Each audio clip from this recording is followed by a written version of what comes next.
قال النبی صلی اللہ علیہ وسلم اقرأ القرآن فإنہ یأتی یوم القیامۃ شفیعا لأصحابہ۔ نبی کے نے فرمایا قرآن پڑھا کرو، اس لیے کہ قیامت کے دن یہ اپنے پڑھنے والے کا سفارشی بن کر آئے گا۔ یا علی یا علی یا علی۔ اعوذ باللہ من الشیطان الرجیم، بسم اللہ الرحمن الرحیم۔ رب اشرح لی صدری ویسر لی امری واحلل عقدۃ من لسانی یفقہوا قولی، رب یسر ولا تعسر وتمم بالخیر، آمین یا رب العالمین۔ الدرس الخامس، پانچواں سبق۔ الحمدللہ دروس اللغۃ العربیہ پہلے جز کی ہم اس کتاب کے پہلے 4 سبق مکمل کر چکے ہیں۔ آج ہم 5واں سبق شروع کرنے لگے ہیں، اور اس سبق میں آپ کو مرکب اضافی کے بارے میں بتایا جا رہا ہے۔ مرکب اضافی پہ ہم پچھلے ایک لیکچر میں تفصیل سے بات کر چکے ہیں، میں وہ باتیں آپ کے ساتھ دوبارہ یہاں پر دہرا دیتا ہوں کہ مرکب اضافی کے 2 اجزاء ہوتے ہیں، ایک مضاف ہوتا ہے اور دوسرا مضاف الیہ ہوتا ہے۔ مضاف عربی کنسٹرکشن میں پہلے آتا ہے اور مضاف الیہ اس کے بعد آتا ہے، جبکہ اردو کنسٹرکشن میں مضاف الیہ پہلے آتا ہے اور مضاف بعد میں آتا ہے۔ یہ مرکب اضافی کی ترکیب جو ہے یہ عام کا کے کی یا را رے ری جیسے الفاظ سے پہچانی جا سکتی ہے۔ مثلا میں کہتا ہوں زید کا گھر، تو آپ ذرا نوٹ کریں زید کا گھر یہ کنسٹرکشن ہے، اس میں 2 اسما زید اور گھر استعمال کیے گئے ہیں۔ اردو میں آپ زید کو پہلے بول رہے ہیں اور گھر کو بعد میں بول رہے ہیں، لیکن عربی میں گھر کو پہلے لایا جائے گا اور زید کو اس کے بعد میں لایا جائے گا، یعنی جس اسم کو نسبت دی جاتی ہے اس کو پہلے لایا جاتا ہے عربی کنسٹرکشن میں اور وہ مضاف کہلاتا ہے، اور جس اسم کے ساتھ نسبت دی جاتی ہے اس کو عربی کنسٹرکشن میں بعد میں لایا جاتا ہے اور اسے آپ مضاف الیہ کہتے ہیں۔ تو زید کا گھر کی عربی کیا بنتی ہے، اس کے لیے مضاف اور مضاف الیہ کے قواعد اگر آپ اپلائی کر دیں گے تو آپ اسے بڑی آسانی سے کنسٹرکٹ کر سکتے ہیں۔ مضاف کی 2 شرائط ہیں کہ اس پر ایک تو آپ نے الف لام داخل نہیں کرنا ہوتا، اور اس ایکسرسائز میں یہ چیزیں آپ کو کروائیں گے، یعنی اس سبق کی جو ایکسرسائزز آئیں گی اس میں وہ مضاف پر الف لام داخل کریں گے اور آپ سے امید کریں گے کہ آپ بتائیں گے کہ یہاں پر الف لام نہیں آنا چاہیے تھا۔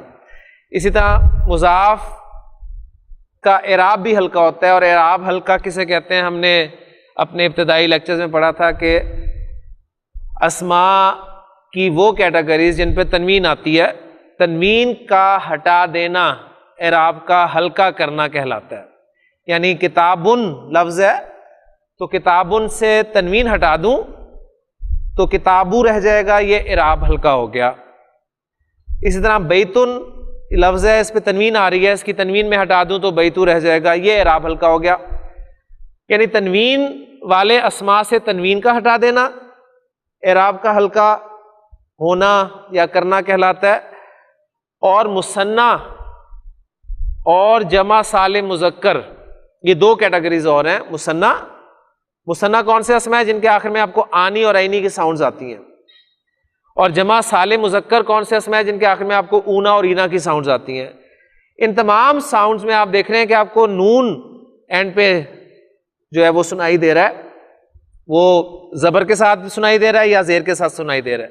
مثنیٰ میں زیر کے ساتھ کتابانی کتابینی، اور جمع سالم مذکر میں زبر کے ساتھ مسلمونا مسلمینا۔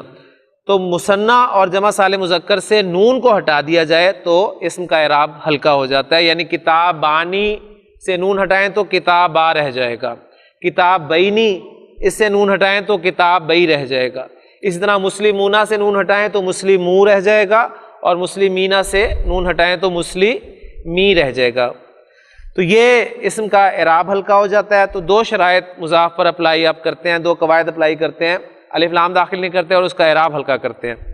اور دوسرا جز ہے مرکب اضافی میں مضافل ہے اس کے لیے ایک ہی شرط ہے کہ وہ ہمیشہ حالت جر میں ہوتا ہے. تو زیدن حالت رفع میں ہے، زیدن حالت نصب میں ہے، زیدن حالت جر میں ہے. تو زید کی کتاب کی عربی ہوگی کتاب زیدن، زید کا گھر بیت زیدن، زید کی کرسی کرسی زیدن. تو یہ زید کی بہت ساری چیزیں ہیں، یعنی بہت ساری چیزوں کو ہم نے زید کے ساتھ منسوب کر دیا، نسبت دے دی. یہ مرکب اضافی کا کنسیپٹ ہے. تو مکالمہ آپ کے سامنے آ رہا ہے سعید اور یاسر کے درمیان. جو اس کے پارٹیسپینٹس ہیں وہ سعید ہیں اور یاسر ہیں. سعید بات کر رہا ہے، وہ پوچھ رہا ہے، سوال کر رہا ہے کہ اکتاب محمد ھذا. اب ذرا آ کو بھی نکال دیں اور ھذا کو بھی نکال دیں تو آپ کے سامنے ایک مرکب اضافی آ جاتا ہے کتاب محمد، کتاب زیدن، کتاب محمد. کتاب زیدن زید کی کتاب، کتاب محمد محمد کی کتاب. اب کتاب محمد، کیا محمد کی کتاب؟ ھذا. اب اس کا ترجمہ ہم یوں کریں گے یا کر سکتے ہیں کہ کیا یہ محمد کی کتاب ہے؟ کیا یہ محمد کی کتاب ہے؟ اور اگر الفاظ کو سامنے رکھ کر آپ ترجمہ کرنا چاہیں تو شاید وہ ایسے بنے گا کتاب محمد ھذا، کیا محمد کی کتاب یہ ہے؟ لیکن ان کے جوابوں میں دیکھیں بڑا فرق ہوگا. اگر میں آپ سے پوچھتا ہوں کیا محمد کی کتاب یہ ہے تو آپ کا جواب یہ ہو سکتا ہے نہیں جی محمد کی کتاب وہ ہے. اور اگر میں آپ سے سوال کرتا ہوں کیا یہ محمد کی کتاب ہے تو آپ کہہ دیں گے کہ نہیں یہ حامد کی کتاب ہے.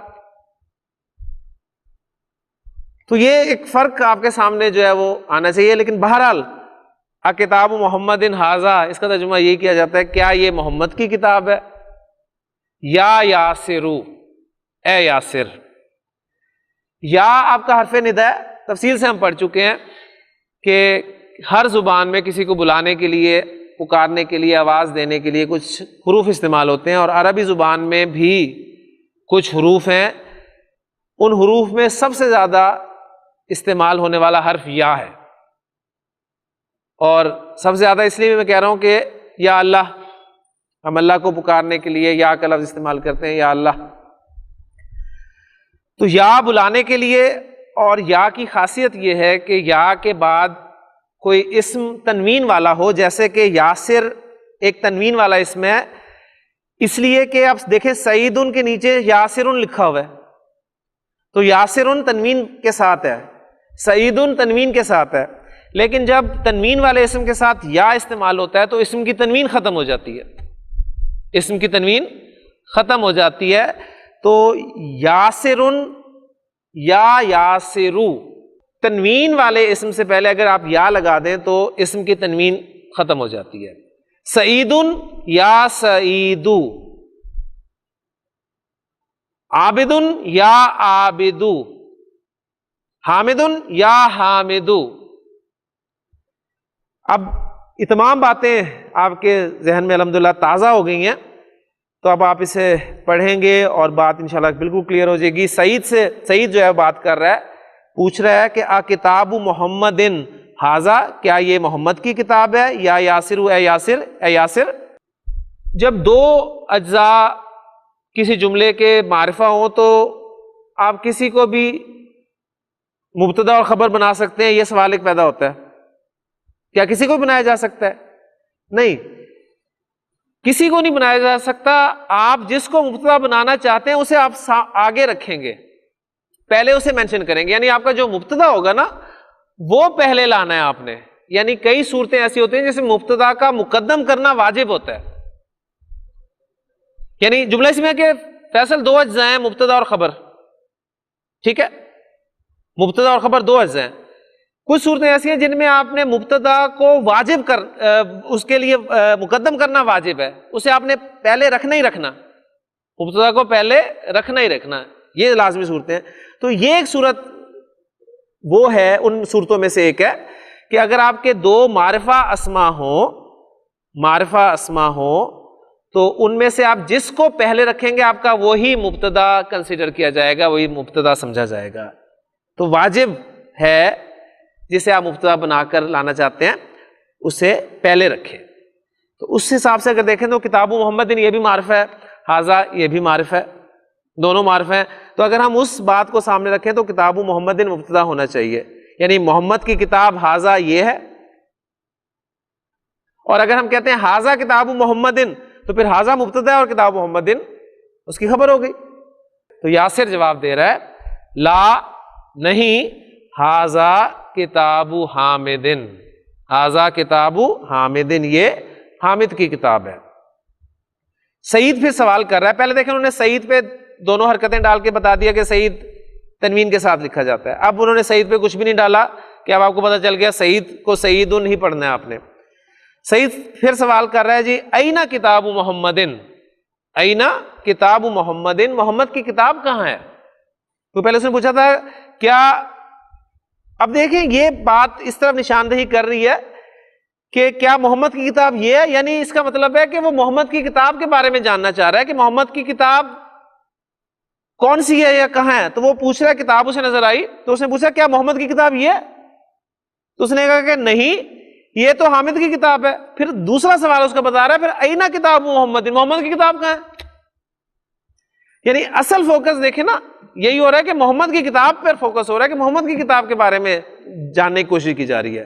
ورنہ تو ہوتا پوچھا جا رہا ہوتا جی کیا یہ محمد کی کتاب ہے، تو وہ کہتے ہیں نہیں یہ تو حامد کی کتاب ہے. تو پھر آگے کوئی اور بات بھی کی جا سکتی تھی، لیکن جو فوکس ہو رہا ہے کہ پھر محمد کی کتاب کہاں ہے تو وہ بتا رہا ہے ہوا علل مکتبی، ہوا علل مکتبی وہ میز پر ہے، ہنا کا. عربی زبان میں ہنا اور ہنا کا دو الفاظ، ہنا اور ہنا کا. ہنا یہاں ہیئر اور ہنا کا وہاں دیر کے لیے استعمال ہوتے ہیں. ٹھیک ہے، یعنی یہ اسماء اشارہ کے کہہ لیں کہ آپ اشارے کے لیے الفاظ استعمال ہوتے ہیں، ہنا یہاں اور ہنا کا وہاں. تو یہاں سے جواب دے رہا ہے ہوا علل مکتبی ہنا کا، وہ وہاں میز پر ہے، وہ وہاں میز پر ہے. اب ہم اردو محاورے میں ترجمہ اپنا کر رہے ہیں، وہاں کو پہلے لا رہے ہیں، جبکہ عربی میں ہنا کا آپ دیکھ رہے ہیں کہ اینڈ پہ لکھا ہوا ہے، تو اس طرح ترجمہ نہیں کریں گے وہ میز پر ہے وہاں، یعنی وہ وہاں میز پر ہے. پھر سعید سوال کرتا ہے دوسرا کہ اینا دفتر عمارن، اینا دفتر عمارن، عمار کا رجسٹر کہاں ہے، عمار کا رجسٹر کہاں ہے؟ یاسر جواب دیتا ہے ہوا علی مکتب المدرسی، ہوا علی مکتب المدرسی، وہ مدرس کی میز پر ہے. ہوا علی مکتب المدرسی، وہ مدرس کی میز پر ہے.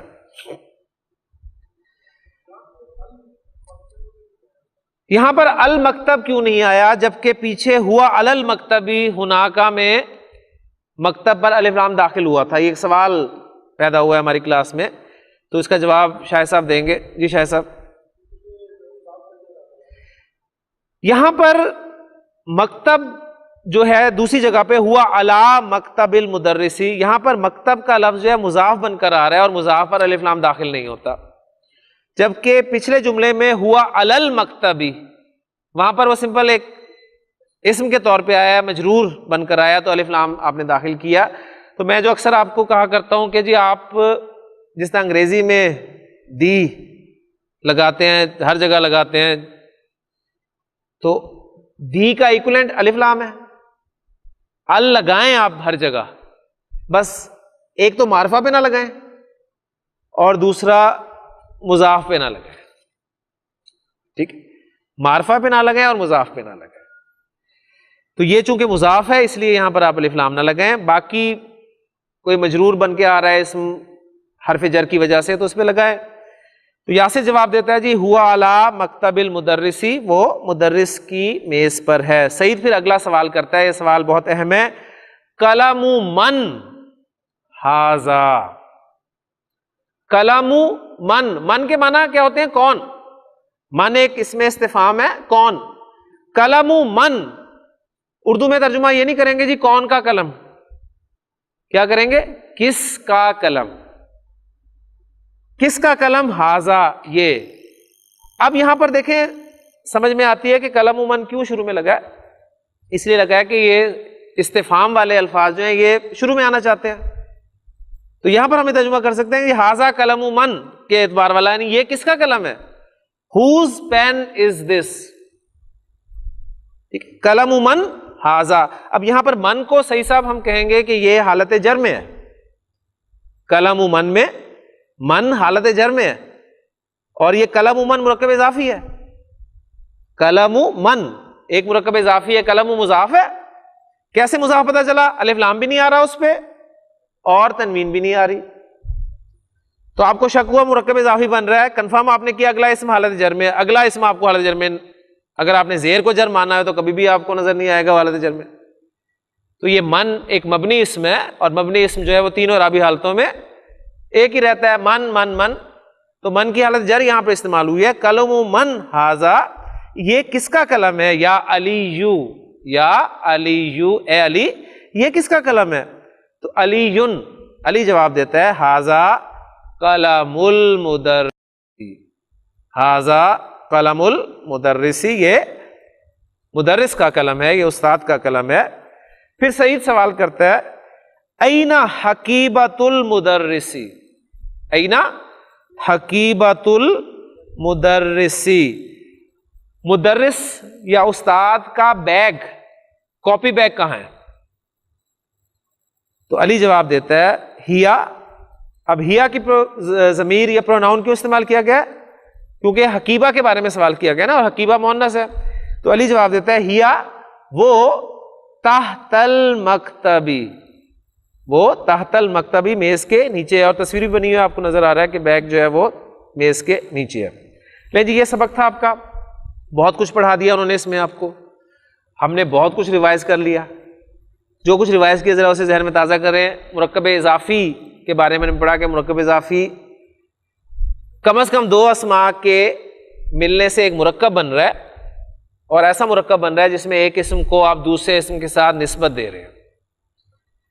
جس اسم کو نسبت دے رہے ہیں اس کو مضاف کہتے ہیں, اور جس اسم کے ساتھ نسبت دی جاتی ہے وہ مضاف الیہ کہلاتا ہے.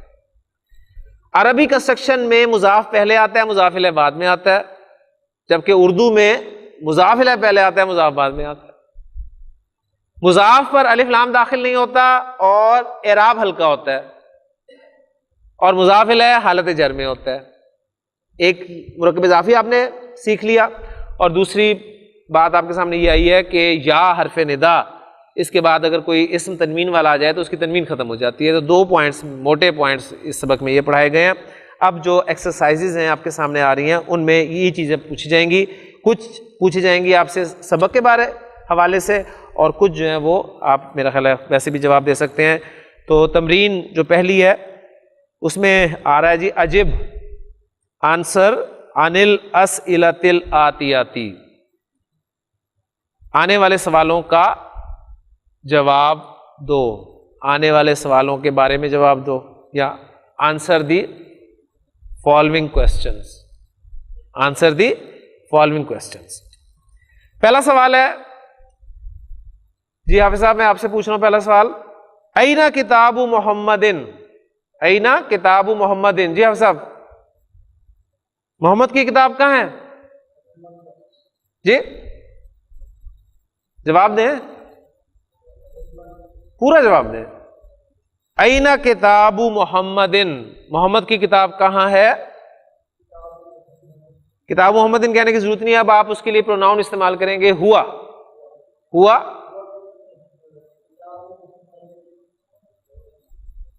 ہوا علی المکتبی, ہوا علی المکتبی. محمد کی کتاب کے بارے میں پوچھا ہے نا, محمد کی کتاب کہاں ہے, تو ہوا علی المکتبی, وہ میز پر ہے. نہیں وہاں ضروری نہیں بتانا, بس وہ میز پر ہے. دوسرا سوال آپ سے میں کر رہا ہوں, سوال ہے اینا دفتر عمار, عمار کا دفتر یعنی رجسٹر کہاں ہے, یعنی اب آپ کہیں آفس نہ پہنچ جائیے کہ جی آفس ان کا سوسا روڈ پر ہے، مراد ہے کہ عمار کا رجسٹر کہاں ہے. جی محمد کی کتاب بھی مکتب پر ہے، میز پر ہے، اور عمار کا رجسٹر بھی مکتب پر ہے، میز پر ہے، تو کچھ فرق ہے دونوں جوابوں میں، اور یہ جواب آپ نے دینے سبق کے حوالے سے. ہاں جی، ہوا علی مکتب المدرسی، ہوا علی مکتب المدرسی، وہ استاد کی میز پر ہے. تیسرا سوال جی امیس، این حقیبت المدرسی، این حقیبت المدرسی، مدرس کا بیگ کہاں ہے؟ ہی تحت المکتبی، ہی تحت المکتبی، وہ میز کے نیچے ہے. ماشاءاللہ. لے جی اگلی تمرین آپ کے سامنے آ رہی ہے، اور اس کی عبارت آج ہم پہلے اسے حل کریں گے، اس میں استعمال ہونے والے الفاظ اس پہ بات کریں گے، پھر انشاءاللہ تعالیٰ اس ایکسرسائز کو سالو کریں گے. عبارت آ رہی ہے ازف، ازف الکلمۃ الاولی الی الثانیۃ. اس میں جو لفظ آپ کو آتے ہیں پہلے ان کی بات کر لیں. ازف ایک لفظ ہے، الکلمہ ایک لفظ ہے، الکلمہ آپ کو پتہ ہے. آگے آ رہا ہے الاولی، الاولی بھی پتہ ہے آپ کو، پہلا. تو الکلمۃ الاولی، پہلا کلمہ، یہ پہلا کلمہ. الا ٹوورڈز کی طرف، الثانیتی، ثانیہ، الاولی الثانیہ، الاولی پہلی اور الثانیہ دوسری. اب کلمہ چونکہ مؤنث ہے نا، کلمہ مؤنث ہے اس لیے الاولی اور الثانیہ جیسے الفاظ استعمال ہوئے ہیں، لیکن ہم اردو میں ترجمہ یہی کریں گے پہلا اور دوسرا، یہ ذہن میں رکھنا ہے. اب رہ گیا ایک لفظ ازف. ازف کیا ہے؟ اس کے لیے بورڈ کا سہارا میں لینا پڑے گا، تو بورڈ پہ چلتے ہیں اور اس ازف کو سالو کرتے ہیں. جی مادہ ہے میرے پاس واد، یا اور فا. حروف مادہ کے اعتبار سے فعل دو قسم کا ہوتا ہے، صحیح غیر صحیح. پھر کون سا آ گیا؟ غیر صحیح. غیر صحیح کی کون سی قسم ہے؟ غیر صحیح کی کون سی قسم ہے؟ حرف علت آ رہا ہے، اور حرف علت کون سی پوزیشن پہ آ رہا ہے؟ نمبر 2 پوزیشن پر. اور نمبر 2 پوزیشن پر جب بھی حرف علت آتا ہے تو اس کو آپ کیا کہتے ہیں؟ اجوف. اجوف. اگر واو ہو، کیونکہ حروف علت 2 ہی ہیں، واو اور یا، اگر واو ہو تو اجوف واوی، اور اگر یا ہو تو اجوف یائی. بار بار یہ باتیں اتنی دفعہ میں کرواؤں گا آپ کو کہ ویسے ہی یاد ہو جائیں گے آپ کو انشاءاللہ. آپ کو رولز یاد ہونا ہو، آپ کو یہ باتیں ضرور یاد ہو جائیں گی انشاءاللہ تعالی. تو اجوف یہ آپ کے سامنے ہو گیا. اب دوسری بات ہمارے سامنے جو ہونی چاہیے وہ ہے باب، اور وہ باب ہے افعال. باب افعال میں ہم نے اس مادے کو ڈالنا ہے. باب افعال کا نام سنتے ہی ماضی اور مضارع کا پہلا صیغہ جو آپ کے ذہن میں آنا چاہیے وہ ریکوائرڈ ہے. باب افعال میں ماضی بنتا ہے افعلا،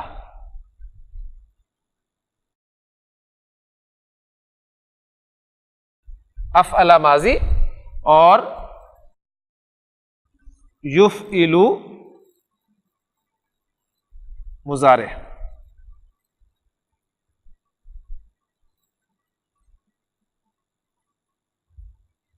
افعلا یفعلو افعالن. جی فا عین لام کی جگہ پر ہم نے مادہ ڈالنا ہوتا ہے. فا عین لام کو میں خالی کر رہا ہوں. میرے پاس حروف ہے ضاد، یا اور فا. ضاد، یا اور فا. کیا بن گیا جی؟ اضیفا.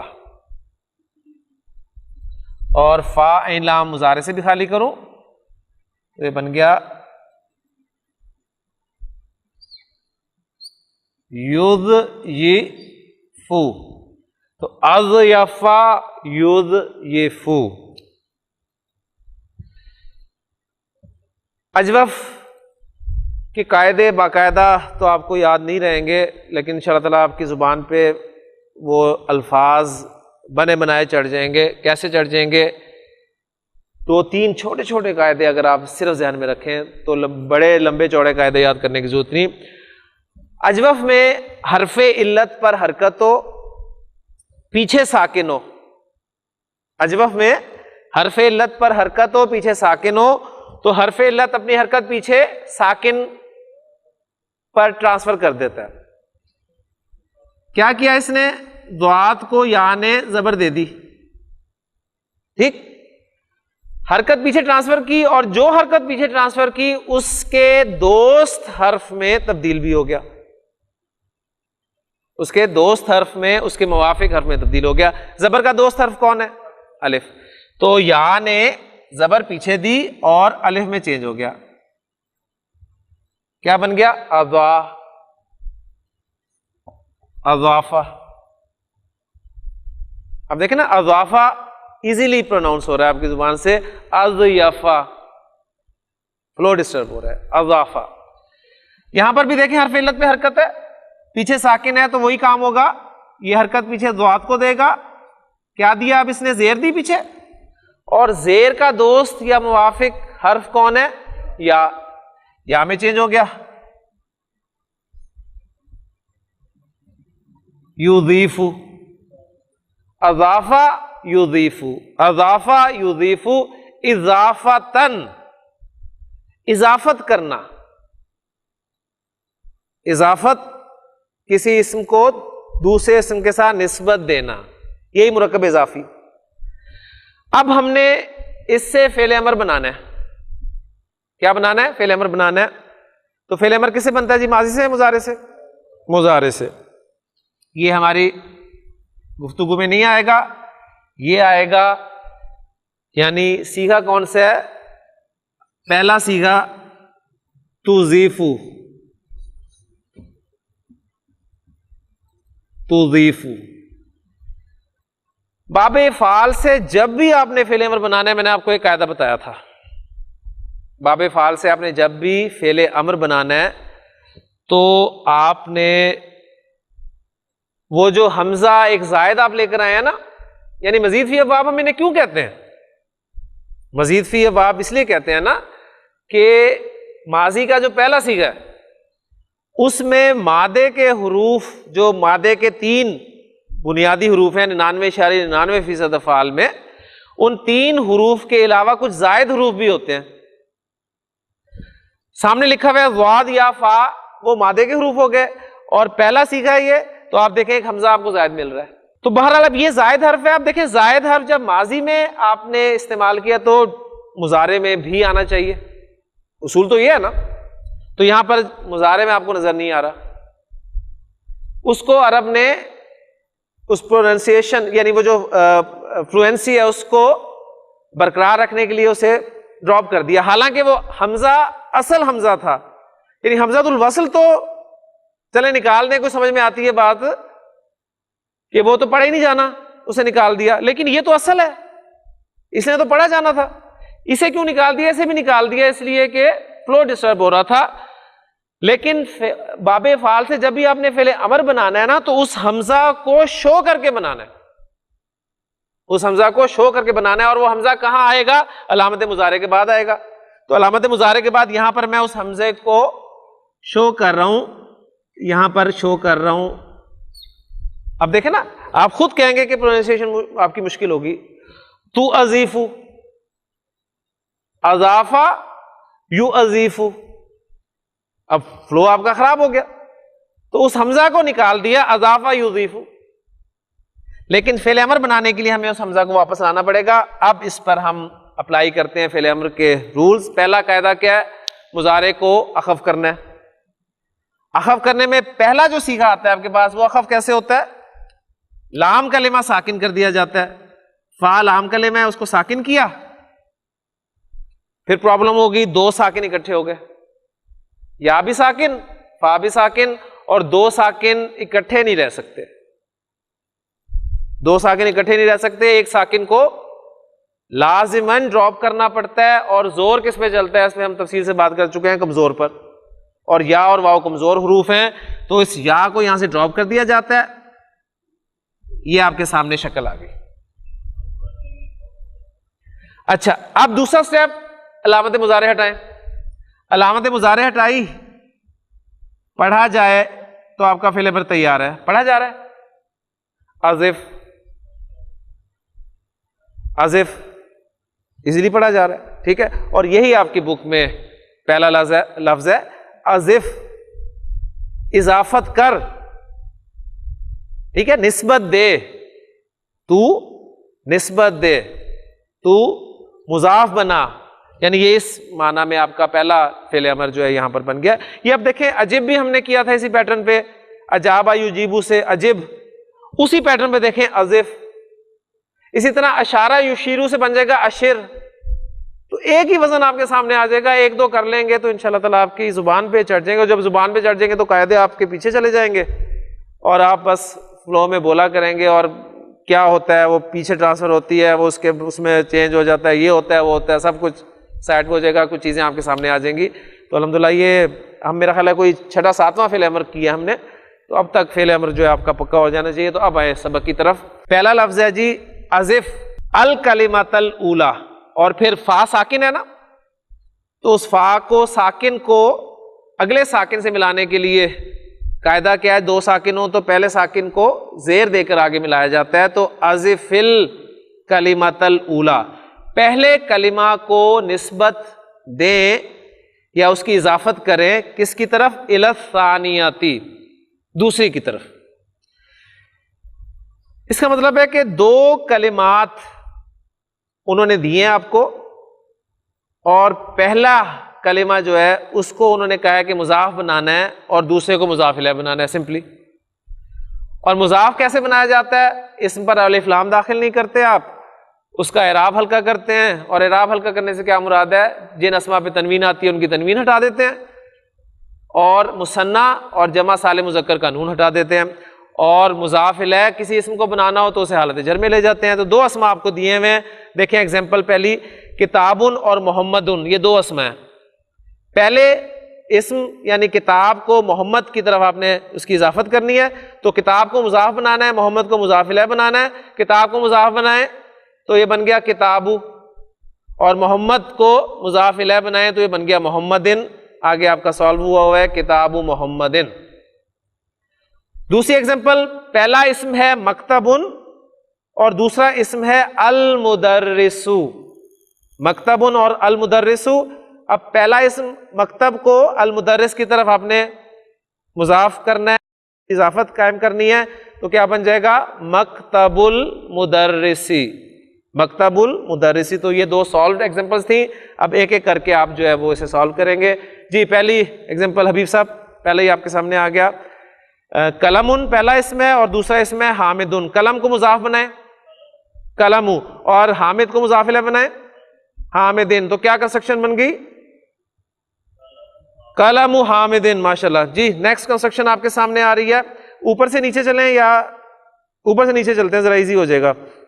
جی پہلا اسم ہے بیتن اور دوسرا ہے عباسن. جی بیتن, بیت عباسن. ماشاءاللہ. جی شاہد صاحب تیسری کنسٹرکشن, غرفتن پہلا اسم ہے اور دوسرا اسم ہے علیٌ, غرفت علیٌ, غرفت علیٌ.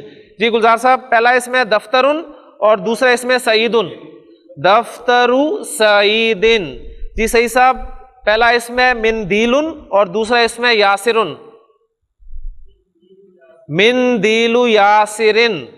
اور یہ الفاظ چونکہ پہلے پڑھ چکے ہیں تو ترجمہ کرنے کی میرا نہیں خیال کی ضرورت ہے, تو پھر بھی مندیل یاسر کا رومال.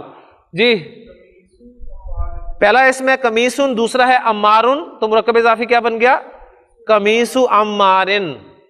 جی فیصل, سریرن لفظ ہے پہلا, دوسرا خالدن,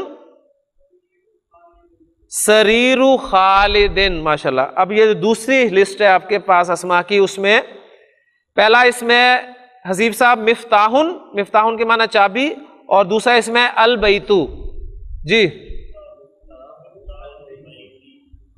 مفتاح البیتی, جی گھر کی چابی. جی پہلا اسم ہے دکانن اور دوسرا ہے التاجرو,